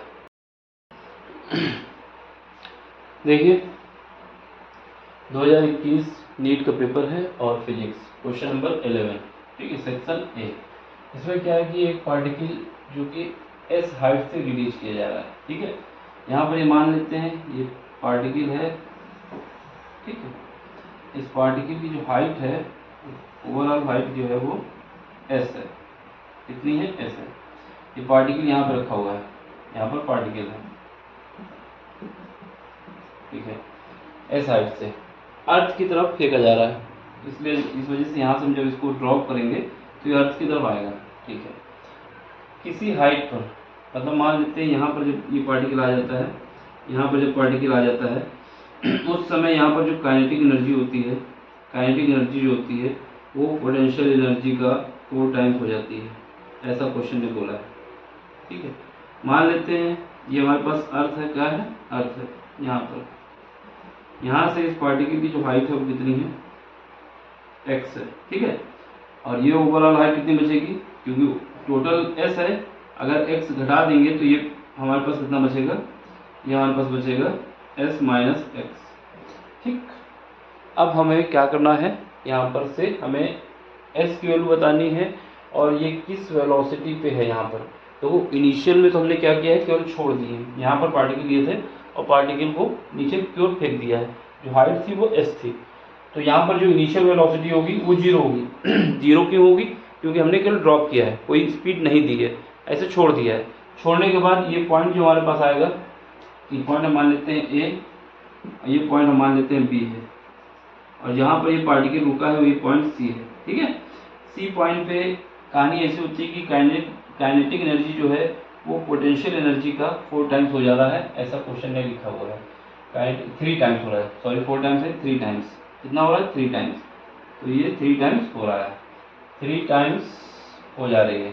अब आपको ये बताना है कि हमारे पास जो पार्टिकल है वो हाइट से कितनी डिस्टेंस पे है, ग्राउंड से कितनी डिस्टेंस पे है, यानी एक्स की वैल्यू बताना है, ये ग्राउंड से कितनी हाइट पे है। दूसरी बात, इसकी क्या वेलोसिटी है यहाँ पर, ये बताना है। तो हमारे पास फार्मूला क्या होता है, हमारे पास फार्मूला होता है v square is equal to होता है u स्क्वायर प्लस 2ax होता है ना, 2as कह दें या x कह दें। यहाँ पर क्योंकि x और a मान चुके हैं, इस वजह से इसको मान लेते हैं d। कितना डिस्प्लेसमेंट हुआ है, देखो इनिशियल में हमने पार्टिकल को यहाँ से छोड़ा है, इसलिए इनिशियल स्पीड क्या होगी, जीरो होगी। यहाँ से u स्क्वायर कितना आ जाएगा, v square is equal to हमारे पास आ जाएगा u की वैल्यू जीरो रख दो, प्लस यहाँ से हमने पार्टिकल को छोड़ा है तो ये जो d होगा वो ये वाली डिस्टेंस होगी, ठीक है। इतनी हाइट पे हम निकाल रहे हैं, तो यहाँ पर हमें वेलोसिटी की स्पीड निकालना है एट पॉइंट C लिख दें, ठीक। तो यहाँ पर देखो ये क्या आ जाएगा, 2a, कितना डिस्प्लेसमेंट हुआ है, s माइनस एक्स। यहाँ से v square is equal to हमारे पास क्या आ गया, 2a s माइनस एक्स, ये इक्वेशन नंबर 1 हो गई। अब इसके बाद क्या है हमारे पास, काइनेटिक एनर्जी। काइनेटिक एनर्जी क्या होती है, काइनेटिक एनर्जी हमारे पास जो होती है k इज इक्वल टू होती है half mv square, half mv square.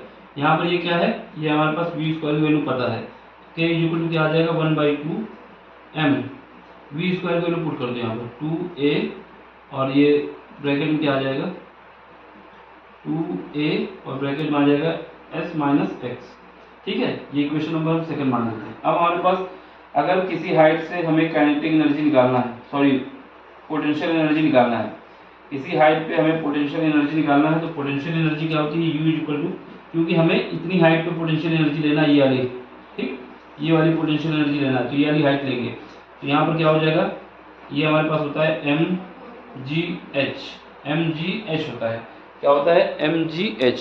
तो यहाँ पर हमारे पास क्या होगा, यहाँ पर हमारे पास mgh होगा, ठीक है। इसके बाद यहाँ पर देखो u is equal to m तो हमारे पास यही रहेगा g हमारे पास, ये जो हमारे पास a है ये भी हमारा g होगा, क्योंकि ये पार्टिकल नीचे की ओर गिर रहा है, इस वजह से यहाँ पर हम जो a लिखे हैं इसको क्या लिख सकते हैं, g लिख सकते हैं, क्योंकि ये ग्रेविटी के कारण नीचे ही आ रहा है, इस वजह से यहाँ पर जो a है उसको g से रिप्लेस कर दो पहले। तो a को हम g से रिप्लेस कर देते हैं, ठीक है, a को हम g से रिप्लेस कर देते हैं, और यहाँ पर भी a को g से रिप्लेस कर देते हैं, क्योंकि एक्सेलरेशन जो है वो ग्रेविटेशनल एक्सेलरेशन है, नीचे की ओर फॉल हो रहा है ना, ठीक। तो यहाँ पर हम इसको भी g बना देते हैं, कन्फ्यूजन नहीं होनी चाहिए। अब यहाँ पर देखो g, h की वैल्यू क्या होगी, ये जो हमारे पास हाइट है ये वाली x, यही हमारे पास है, ये इक्वेशन नंबर 3 हो गई। अब जैसा क्वेश्चन ने बोला है ये पॉइंट C पर हमारे पास क्या है, काइनेटिक एनर्जी 3 टाइम्स है पोटेंशियल एनर्जी का, उसी का यूज करना है। काइनेटिक एनर्जी लिख दो हाफ m, और यहाँ पर 2 है g, और यहाँ पर आ जाएगा s माइनस एक्स, ठीक, इज इक्वल टू 3 टाइम्स क्या है, ये हमारे पास जो निकले हैं mgx। अब यहाँ से देखो 2 से 2 कट जाएगा, m से ये m कट जाएगा, g से ये g कट जाएगा, तो यहाँ पे क्या बचा, यहाँ पर बचा s minus X is equal to क्या बचा, 3s। इसको इधर भेज दो, तो यहाँ पर 3x plus X is equal to आ जाएगा s। यहाँ से s की वैल्यू कितनी आ जाएगी, सॉरी x की वैल्यू कितनी आ जाएगी, ये तो 4 हो जाएगा, एक्स की वैल्यू आ जाएगी s/4। तो ये हमें पता चल गया कि ये ग्राउंड से कितनी हाइट पे है, ग्राउंड से x यानी s/4 हाइट पे है। तो पहले ऑप्शन में देखो यहाँ पर s/2 है तो ये नहीं हो सकता, यहाँ पर s/4 है, यहाँ पर s/4 है, यहाँ पर भी s/4 है, तो एक ऑप्शन कटा, अभी बाकी 3 हैं। अब हमें क्या करना है, क्योंकि वेलोसिटी भी चाहिए, तो वेलोसिटी के लिए इक्वेशन नंबर 1 पे आ जाओ। इक्वेशन नंबर 1 से इक्वेशन फर्स्ट में, ठीक, इक्वेशन फर्स्ट में यहाँ पर लिख देते हैं। यहाँ देखो इक्वेशन फर्स्ट से इक्वेशन फर्स्ट में क्या है हमारे पास, ये हमारे पास v square is equal to क्या है, ये है हमारे पास 2g। s की वैल्यू कितनी है, s की वैल्यू हमारे पास s है और x की वैल्यू s/4 है, s/4। अब इसको सॉल्व करो तो स्क्वायर रूट ले लेते हैं, जब स्क्वायर रूट लोगे तो पूरे का स्क्वायर रूट लेना होगा, ठीक है। तो यहाँ पर देखो 2g एलसीएम ले लो, 4s minus s divide by 4, ठीक है। अब यहाँ से v की वैल्यू जब निकालेंगे तो कितनी आ जाएगी, 2 से काटोगे 2 बचेगा, तो यहाँ पर हमारे पास बचेगा g और यहाँ पर 3 बचेगा, 3sg डिवाइड बाई 2। तो ये हमारे पास स्पीड आ जाएगी, देख लो स्पीड में √3g, इसको सीक्वेंस में लगा लो, 3gs/2, 3gs/2। ये देखो रूट जो 2 भी है ये भी रूट के अंदर है, तो ये तो है नहीं, तो ये नहीं हो सकता, यहाँ पर है नहीं, यहाँ पर भी नहीं हो सकता, केवल ऑप्शन नंबर 4 में है ये कहानी, ठीक। सिंपल सा क्वेश्चन है, समझ लो। देखो लगाने में 7 मिनट लग रहा है क्योंकि समझाना पड़ रहा है, 2 मिनट का भी क्वेश्चन नहीं है ये, बस हमें पता होना चाहिए क्या करना है, ठीक है। सबसे पहले क्या करना था, ये पार्टिकल को जैसा क्वेश्चन ने बोला वैसा करना है। इसने बोला है कि हमारे पास एक पार्टिकल है जिसको हमने s हाइट से ग्राउंड की ओर फेंक दिया है, ग्राउंड की ओर छोड़ दिया है। ग्राउंड की ओर छोड़ने के बाद एक पॉइंट C आता है, इस पॉइंट पर काइनेटिक एनर्जी जो है वो पोटेंशियल एनर्जी का 3 times, kinetic energy potential energy का 3 टाइम्स होती है, ठीक है। काइनेटिक एनर्जी जो है पोटेंशियल एनर्जी का 3 टाइम्स होती है, तो हमने ये लिख दिया। अब हमने क्या किया, इस हाइट पे यहाँ से अगर हम किसी चीज को फॉलो करेंगे तो उसकी इनिशियल, क्योंकि हमने इसको छोड़ा है इस वजह से इनिशियल वेलोसिटी 0 है। जब इनिशियल वेलोसिटी 0 है तो इस पॉइंट पे हमें वेलोसिटी निकालना है, तो ये वाला फार्मूला हम लोग यूज करेंगे, v² = u²+2ad, ठीक है। अब यहाँ पे देखो, क्योंकि हमने बताया कि पार्टिकल को इनिशियल में छोड़ा था, तो यहाँ से छोड़े तो इसकी कोई वेलोसिटी नहीं, लेकिन यहाँ पर कोई वेलोसिटी होगी। इसके बाद ये जब नीचे आ रहा है तो यहाँ पर जो एक्सेलरेशन यूज होगा वो ग्रेविटेशनल एक्सेलरेशन होगा, इस वजह से ए को हमने जी से रिप्लेस कर दिया है।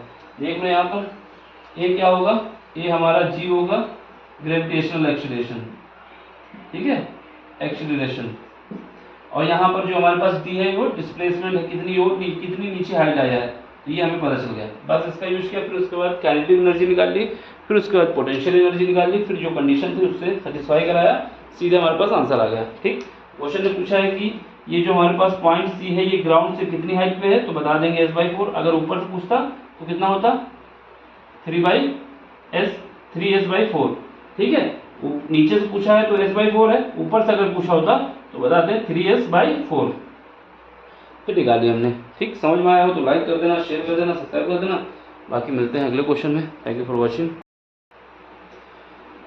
देखिए इस क्वेश्चन में क्या है, इसमें बोला जा रहा है कि हमारे पास रेडियोएक्टिव जो पदार्थ है उसका हाफ टाइम दिया गया है 100 आवर्स, यानी टी हाफ कितना है, टी हाफ की वैल्यू दी गई है 100 आवर्स, ठीक है। इसके बाद हमसे पूछा जा रहा है कि ये जो है 150 घंटे बाद कितना रिमेनिंग बचेगा। यहाँ पर अगर टी हमारे पास दिया हुआ है 150, तो इसके बाद ये कितना रिमेनिंग बचेगा। हमारे पास फार्मूला क्या होता है, ए इक्वल टू होता है a0 और ब्रैकेट में होता है 1/2। याद रखना यहाँ पर t होता है, नीचे क्या होता है, t हाफ होता है, ये फार्मूला में याद रखना है, ठीक है। यहाँ पर रेडियोएक्टिव लिखना है तो a की जगह r लिख सकते हो, इससे कन्फ्यूजन ना हो। यहाँ पर कैपिटल R लिख दो, यहाँ पर R0 लिख दो, जिससे रेडियोएक्टिव हो जाए। तो हमसे पूछा जा रहा है कि टी हाफ तो इसका 100 आवर्स है, लेकिन 150 घंटे बाद ये कितना रिमेनिंग बचेगा ये बताना है, ठीक। तो चलो यहाँ पर हमारे पास आर टी पूछा जा रहा है, ठीक। R0 तो इतना ही रखते हैं, कितना है, ठीक है, 1/2। अब यहाँ पे क्या लिखोगे, यहाँ पर टी की वैल्यू कितनी है 150, और नीचे कितना लिखोगे, नीचे हम लिखेंगे टी हाफ 100 लिखेंगे। यहाँ से इसको काट दो, 0 बचेगा, जीरो 1 बचा, यहाँ पर इसको काटेंगे फिर से, यहाँ पर हमारे पास बचेगा 3, यहाँ बचेगा 2। ये हमारे पास हो जाएगा R T is equal to R naught, यहाँ पर बचेगा 1/2 यानी 1/क्यूब। ये कितना बचेगा, ये हमारे पास पहले √2 हो जाएगा, ठीक है, फिर इसका क्यूब कर दो। कैसे, क्योंकि हमारे पास कहीं पर भी 1/2 की पावर क्या है, 3/2 है, तो 1/2 को पहले रूट बना दो, तो 1/√2 कर दो, अब इसकी पावर 3 कर दो। वही हमने यहाँ पे किया है। यहाँ पर जब 3 बार लिखोगे तो आर नॉट इज इक्वल कितना आ जाएगा, पहले तो 2 बाहर आ जाएगा एक, और एक √2 हो जाएगा, तो हमारे पास ये आ जाएगा। इसका मतलब क्या है कि हमारे पास जो आर टी है वो पहले वाले का 1/2√2 हो जाएगा। 1/2√2 ऑप्शन किसमें है, दूसरा ऑप्शन है। तो हमें आंसर में केवल ये वाला पार्ट बताना था, कितना होगा 1/2√2, ऑप्शन नंबर सेकंड। सिंपल सा क्वेश्चन है, ज़्यादा कुछ नहीं है, बस फार्मूले बेस था, ये वाला फार्मूला हमें याद होना चाहिए। समझ में आया हो तो लाइक करो, शेयर करो, सब्सक्राइब करो। बाकी कोई क्वेश्चन नहीं आता तो टेलीग्राम में आके अपना क्वेश्चन भेजें। चलो मिलते हैं अगले लेक्चर में। Thank you for watching. देखिए इसमें क्या है कि हमारे पास अ कप ऑफ कॉफ़ी को क्या किया जा रहा है कि 90 डिग्री सेंटीग्रेड से 80 डिग्री सेंटीग्रेड तक इसको कूल किया जा रहा है। इसमें टाइम कितना लगता है, T समय लगता है, ठीक है। और ये जो प्रोसेस हो रहा है वो रूम टेम्परेचर पे हो रहा है। सेम कप ऑफ कॉफ़ी को जब हम 80 से 60 डिग्री तक कूलिंग करते हैं उस समय कितना टाइम लगेगा, और सेम कहाँ पर, रूम टेम्परेचर पे, ठीक है। हमारे पास सबसे बेस्ट तरीका ये है कि न्यूटन का जो लॉ था कूलिंग का, न्यूटन लॉ ऑफ कूलिंग, वो क्या था, यहाँ पर बताया था T1 + T2 डिवाइड बाई कितना टाइम लगा इज इक्वल टू क्या था, कि हमारा एक कांस्टेंट है, यहाँ पर माइनस होता है T1 - T2, और यहाँ पर आता है T1 + T2 डिवाइड करते हैं 2 से माइनस T0 का मतलब है रूम टेम्परेचर। ये वाला फार्मूला हमें यूज करना है। ये नियम क्या है, न्यूटन का कूलिंग नियम है, ठीक है, तो इसका यूज करना है। तो इसको यूज करके हम इसकी वैल्यू निकाल सकते हैं। तो ये कौन सा नियम है, न्यूटन्स कूलिंग लॉ, इसका यूज करना है पहले केस में। पहला केस क्या है, फर्स्ट केस में हमारे पास, फर्स्ट केस में क्या है कि T1 कितना है, T1 हमारे पास 90 डिग्री है, ये T1 है, तो 90 लिख दो। T2 कितना है, T2 हमारे पास 80 डिग्री है, तो यह माइनस का 80, टाइम हमारा T दिया हुआ है, इज इक्वल टू K हमारा कांस्टेंट है, ठीक है। यहाँ पर T1 कितना है, 90 है, T2 कितना है, 80 है, डिवाइड करोगे 2 से, माइनस 20 क्या है, रूम टेम्परेचर है, जो ये T0 है ये रूम टेम्परेचर है, ठीक है। अब इसको सॉल्व कर लो, यहाँ पे कितना बचेगा, यहाँ पे 10/T is equal to K है, यहाँ पे सॉल्व करके लाएंगे तो यहाँ पर आ जाएगा 170, जब इसको काटेंगे तो 65 बचेगा, 170 को 2 से काटोगे तो 65 बचेगा, माइनस का 20, 170 होगा, 170 को जब 2 से डिवाइड करेंगे तो 65 बचेगा, ठीक है। तो यहाँ से हमारे पास जब सॉल्व करके लाएंगे तो ये हमारे पास आ जाएगा 10/T इज इक्वल टू आ जाएगा K, और यहाँ बचेगा हमारे पास 45। एक इक्वेशन ये बन गई। सेकंड केस में क्या करना है, सेकंड केस में टेम्परेचर कितना हो रहा है, टेम्परेचर हमारे पास T1 हमारा 80 हो जाएगा, T2 60 हो जाएगा, ठीक है। ये T1 80 है, ये 60 है। अब हमें क्या करना है इस सेकंड केस में, T1 80 है, माइनस T2 कितना है, T2 हमारे पास है 60, डिवाइड करोगे किससे, टाइम हमारा T' मान लेते हैं, ठीक है। टाइम चेंज हो जाएगा ना, के हमारा कांस्टेंट है क्योंकि वही कप है, सेम कप है, और कॉफ़ी भी सेम है, इस वजह से केक चेंज नहीं होगा। अब यहाँ पर देखो, यहाँ पर कितना था, 80 + 60 डिवाइड करोगे 2 से, माइनस करोगे 20, सेम टेम्परेचर है, ठीक है, रूम टेम्परेचर। यहाँ पर जब सॉल्व करके लाएंगे कितना बचेगा, यहाँ पर बचेगा हमारे पास 20, डिवाइड करोगे T' से, इज इक्वल टू K हमारा चेंज होने वाला नहीं, सेम टेम्परेचर है। यहाँ पर कितना बचेगा, यहाँ पर बचेगा 140 को 2 से डिवाइड करो कितना बचेगा, 140 को 2 से डिवाइड करते हैं तो हमारे पास बचता है 70 में 2 चला जाएगा, 70 में 20 जाएगा, यानी 50। ये कितना बचा, 50 बचा। देखो 140 होगा, 2 से डिवाइड करोगे 70 बचेगा, 70 में से 20 जाएंगे, कितना बचेगा, ये बचेगा। ये इक्वेशन नंबर सेकंड हो गई। दोनों इक्वेशन को डिवाइड करके सॉल्व कर लो बस। यहाँ पर जब डिवाइड करोगे कितना आएगा, 10, ये रिंग लाइट है, यहाँ पर देखो हम दोनों को डिवाइड कर रहे हैं, दोनों को डिवाइड करेंगे कितना आएगा 10 डिवाइड बाई टी। अब डिवाइड कर रहे हैं तो इनका क्रम बदल देते हैं मल्टीप्लाई लगा के, ये क्या हो जाएगा टी डैश हो जाएगा, नीचे कितना आ जाएगा 20 आ जाएगा। इन दोनों को आपस में डिवाइड कर रहा हूँ मैं, ठीक है। अब यहाँ पर देखो यहाँ पर क्या है के है, ये कितना है 45 है, और नीचे कितना है, नीचे हमारे पास के है और ये 50 है, ठीक है।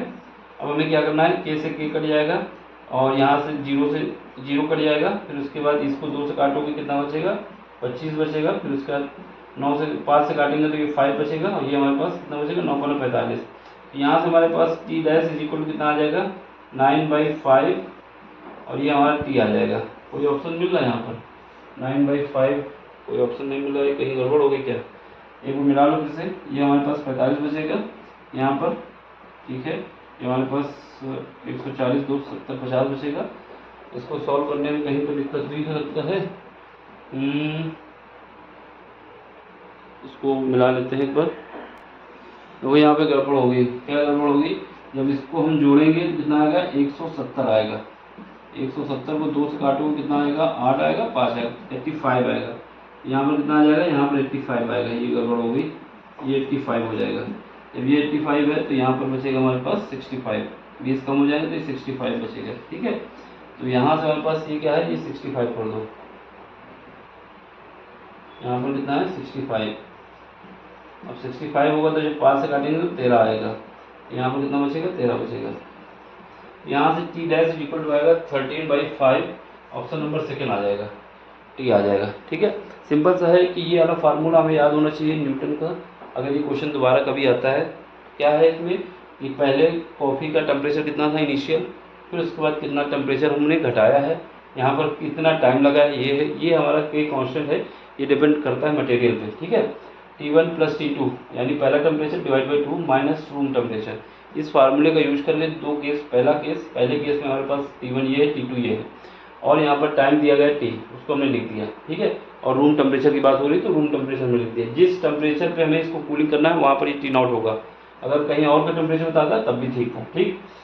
सेकेंड केस में क्या किया है कि हमारे पास टेम्परेचर T1 कितना है 80 है, दूसरा कितना है 60 है, उसको डिवाइड किया, टाइम हमारा यही पूछा जा रहा है कितना टाइम लगेगा, ये टी डैश मान लिया।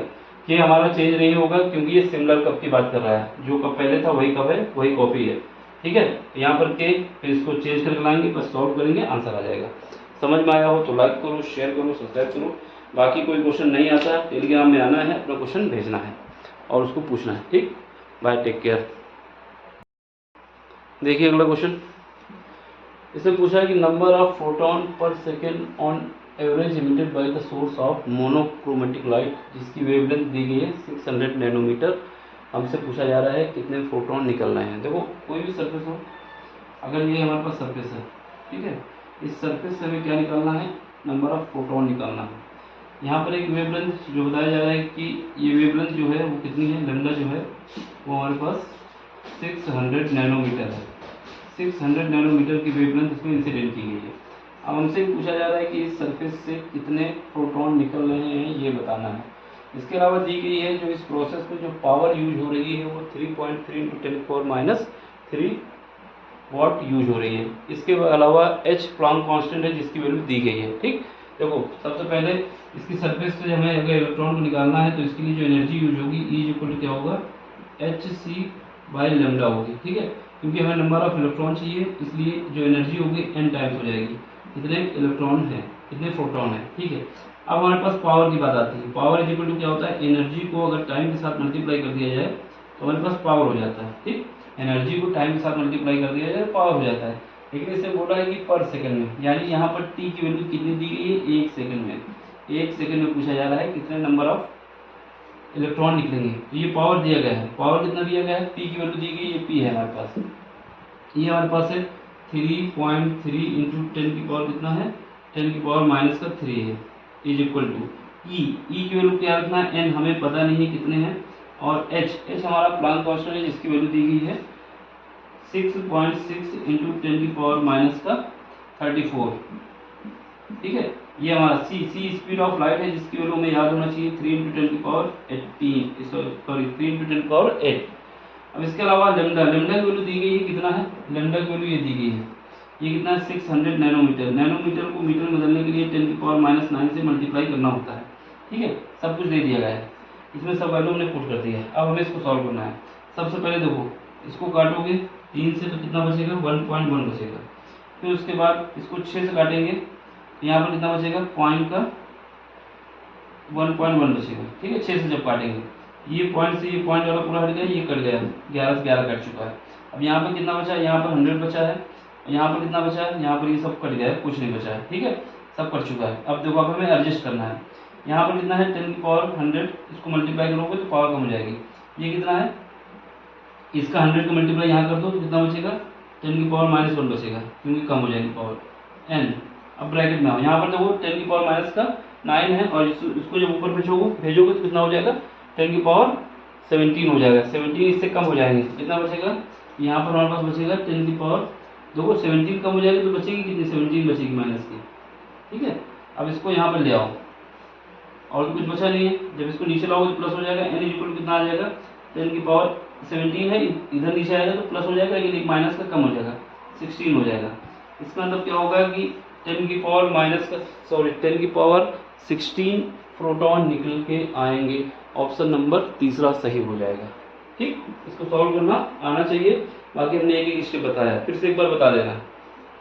देखो यहाँ पर इसमें बोला है कि हमने जो लाइट जिसकी वेवलेंथ लैम्डा है जो कि 600 नैनोमीटर है, एक सरफेस पे इंसिडेंट की है। इंसिडेंट करने के बाद यहाँ से 1 सेकेंड में कितने नंबर ऑफ प्रोटॉन निकलेंगे ये बताना है।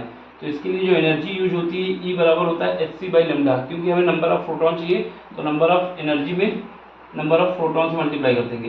क्योंकि इसमें बोला है कि हमें पावर जो दी गई है, पावर दिया गया ये पावर जब दी गई है तो पावर को अगर टाइम से मल्टीप्लाई कर दिया जाए तो हमारे पास एनर्जी को अगर टाइम से मल्टीप्लाई कर दिया जाए तो पावर आ जाती है। तो जो एनर्जी यूज हो रही थी उसको टाइम से मल्टीप्लाई कर दिया, क्योंकि टी बोला जा रहा है कि 1 सेकंड में कितने नंबर ऑफ प्रोटॉन है, तो टी बराबर 1 सेकंड हो जाएगा। बस वैल्यू पुट कर दी है, आंसर सॉल्व करने के बाद आ गया है। समझ में आया हो तो लाइक करो, शेयर करो, सब्सक्राइब करो। बाकी मिलते हैं अगले लेक्चर में अगले क्वेश्चन में। Thank you for watching. कोई क्वेश्चन नहीं समझ में आता टेलीग्राम में आके क्वेश्चन पूछ सकते हैं। ठीक, बाय, टेक केयर। देखिए अगला क्वेश्चन, इसमें बोला जा रहा है कि हमारे पास एक बॉडी है जिसमें सिंपल हार्मोनिक मोशन हो रहा है। इसके लिए फ्रीक्वेंसी दी गई है n। अब आपको ये बताना है कि इसमें पोटेंशियल एनर्जी अगर होती है तो पोटेंशियल एनर्जी में कितनी फ्रीक्वेंसी होगी। समझ लो ना, यहाँ पर n को बताया जा रहा है फ्रीक्वेंसी, इसके लिए है सिंपल हार्मोनिक मोशन।